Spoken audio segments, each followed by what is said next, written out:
Hello good people of YouTube, this is Sean with Future View Gaming, and today I'm bringing you some Cog Island TDM. Me and my partner Smoking Gun decided, hey, let's do some TDM tonight. We were both kind of bored with everything else. We just wanted to play something where we could try out some different things. And I decided on this match, I'm like, I'm going to try out the G3A3. I'm going to throw a hollow scope on it, which is a scope I never use on a gun that I rarely ever use. And I have to say that this gun, I've never said anything bad about it, but the good things I've heard about it, you know, they're really true.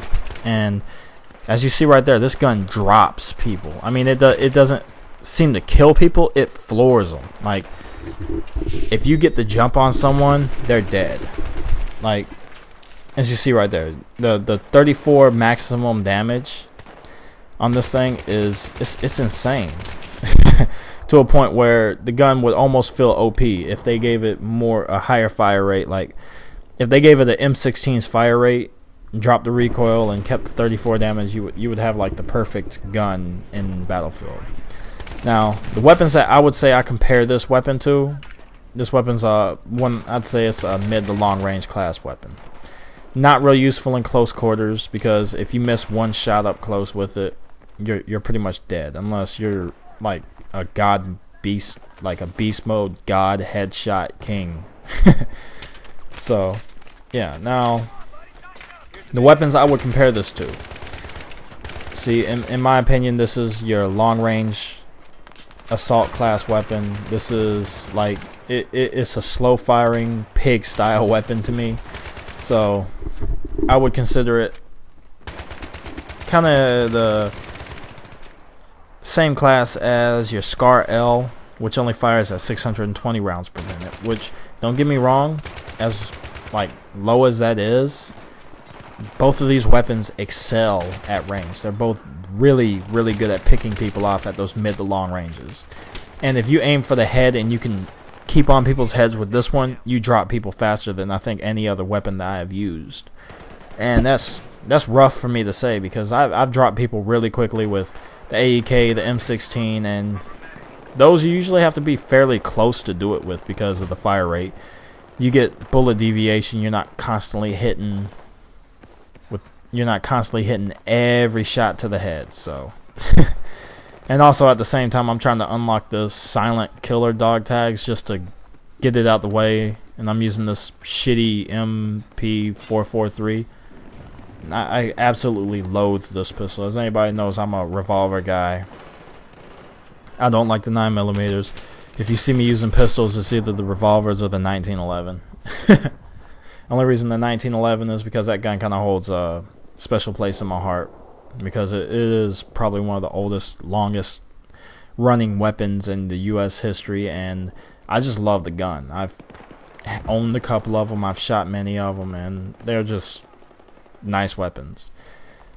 Anyways, back on topic. I would compare this to, I'd say it's kind of like a pig class weapon.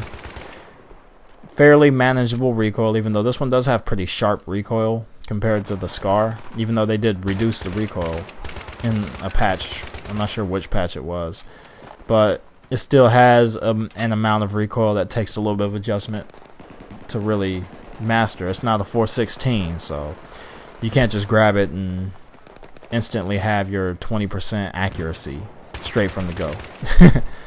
But I'd say I'd compare it, like I said, to the Scar L as far as full auto is concerned. A lot of people use this in semi-auto, and you can really do some damage with this semi-auto too. I've heard of a lot of people putting the higher mag scopes on it and really just raping face with it. And it's about the same as the AN-94 in that sense.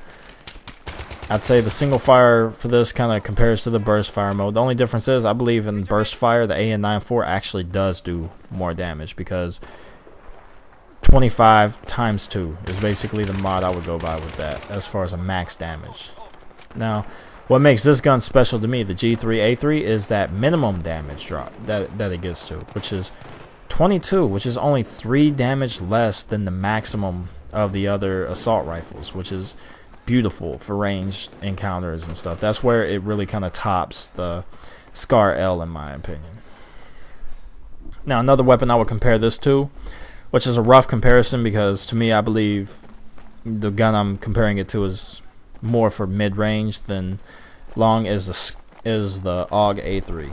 The AUG A3 though shoots at 700 RPM, which is substantially higher than the G3, and I think the AUG actually has a lot less recoil than the G3.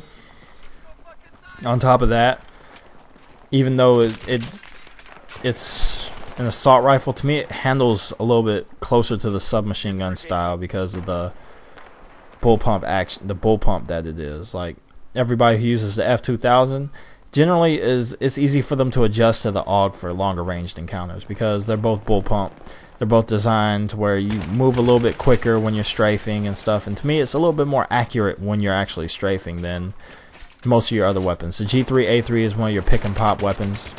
At a distance you'll want to not move so much and avoid as much bullet deviation as possible. You want to burst with this weapon, like burst like it's a religion.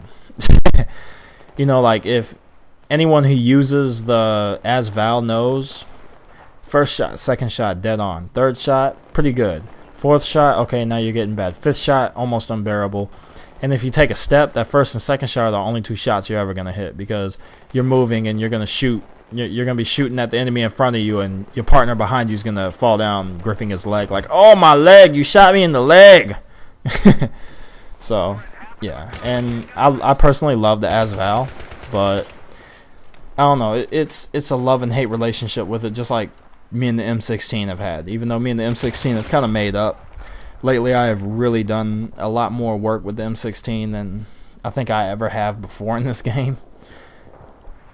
And so, I've been really getting back into that gun. But this G3A3 is a beautiful weapon. It has manageable recoil. It's not too sharp. I believe they reduced the vertical recoil. I'm not 100%. And I've heard from other sources that, oh, this gun has horrible horizontal recoil. I don't see it too much. If you shoot it efficiently, if you shoot it the way you're supposed to shoot it, then, you know, horizontal recoil shouldn't be much of an issue. As you see right there, I'm not moving around when I'm shooting at those mid-range or long-range targets. Up close, you have to kind of move. You can't really not strafe people when they're like all up in your face, because if you sit still and let them shoot you, you're gonna die. So that's like the biggest downfall to this weapon, is the low fire rate. Another thing I do not like about this weapon is there's only a maximum of 21 bullets in the mag. That's 20 in the mag, 1 in the chamber. Which can be rough for you to really kill anyone with. That's just like the, let's see, the ACWR. 26 bullets in the mag, max. That's, you know, give it, I say that gun should really have 30 rounds. I know I've fired the ACR, and the mag I had, it carried 30, so the fact that they only put the 26 round mag in this game, and then they gave it a lower amount of damage per bullet, that just, I don't know, to me it seems stupid, but yeah, I guess it was a balancing issue, so there's no telling. You know, they did that, but then they give the Mtar 25 max damage and put it at 900 rounds per minute, which I hate the Mtar. It's a good weapon, but I personally cannot keep the thing under control for nothing. And I'm an AEK guy. I can run an AEK and really just completely dominate a map.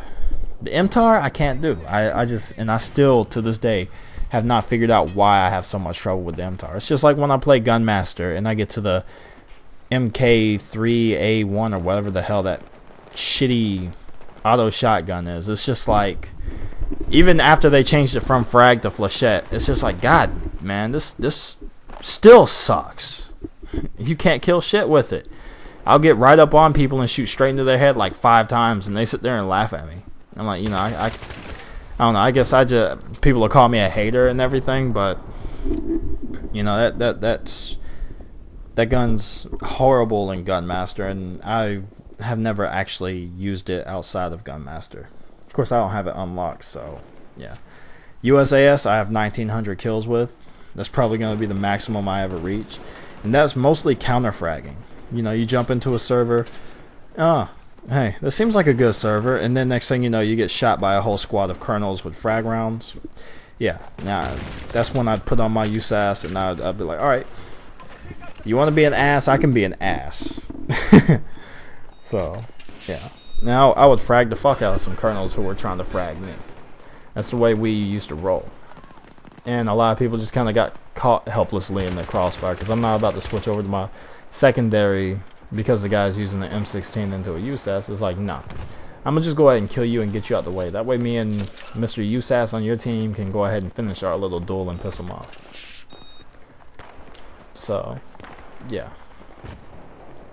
That's about where I am on that. Now the loadout setup I would use with this, the G3A3, I actually did like the hollow sight with this, and that's hard to believe because I hate the hollow sight on any other weapon that I've ever used it with. I have despised it, but this gun I actually like the hollow sight. So yeah, I would definitely say try out the hollow sight. The red dot and the Cobra and stuff I'm sure are still probably gonna be the highest picked sights, but the hollow sight and maybe your 4x scopes, those would actually be pretty decent with this gun because you can really drop people quickly at range, especially if you decide to go with the 4x scope and throw it in semi-auto mode. You can put a hurting on people. I've watched many videos of people doing it, and that's not really the play style I would use with this gun. That's, if I get to that point, I'm just gonna pull out my AN-94. But this gun, it's a really good weapon for the purpose that you use it in. So that's about where I'm at on the G3A3, and this is me. I don't use this weapon like hardly at all. The firing rate usually just kind of pushes me away from it. I like the higher fire rate weapons. If it's not 800 RPM, to me it kind of just feels like I'm just gonna get completely shit-face destroyed by anyone with the M16. So yeah, but from what I've seen in this match with this gun, I'm gonna be using it a little bit more, and it is truthfully a great gun. I could definitely see myself using this and as even just a conquest gun. These maps where you get these long range encounters, conquest, the first stage of Rush on Metro, this gun would be perfect for those. Your close quarters maps, nah. The 34 damage is nice, but it's essentially saying, hey, I'm gonna run a UMP that, you know, I think fires slower than the UMP. I don't know. I don't even use the UMP anymore. I used to like the UMP before they modded it, and I guess they gave it that high damage, but it just doesn't seem the same to me anymore. So I really don't care for the gun too much. Even though I'm glad they gave a nice little buff to the 45 round, as far as giving the 45 ACP a little bit more damage. If they took the damage drop off on the UMP and changed it a little bit, maybe, I don't know, extended up to like maybe a 12-meter maximum damage before it drops off, that 4 meters to me would make a little bit of a difference with it. Would make it, you know, usable and a little bit easier to compare to your MP7, which to me is still the end-all be-all PDW. I love my MP7. I like it better than the M5K, which I have used pretty much. I've used a good bit lately, and I actually like it better than the P90 that everybody seems to obsess over, and I don't know, to me it just seems overused. Anyways, if you enjoyed this gun review of the G3A3, if you learned anything new, then, you know, leave a comment, and I would definitely appreciate y'all's feedback. I'd appreciate it if y'all would comment and let me know if there's any other weapons y'all want me to review, so that I don't just start doing random weapon reviews every other week. That'd be nice. Anyways, you know, your feedback's greatly appreciated. Thanks for watching the video. I hope you enjoyed it. I hope you learned something. I hope that I didn't do too horrible to you people who are like big time G3A3 fans, and have a good day, YouTube. Take care.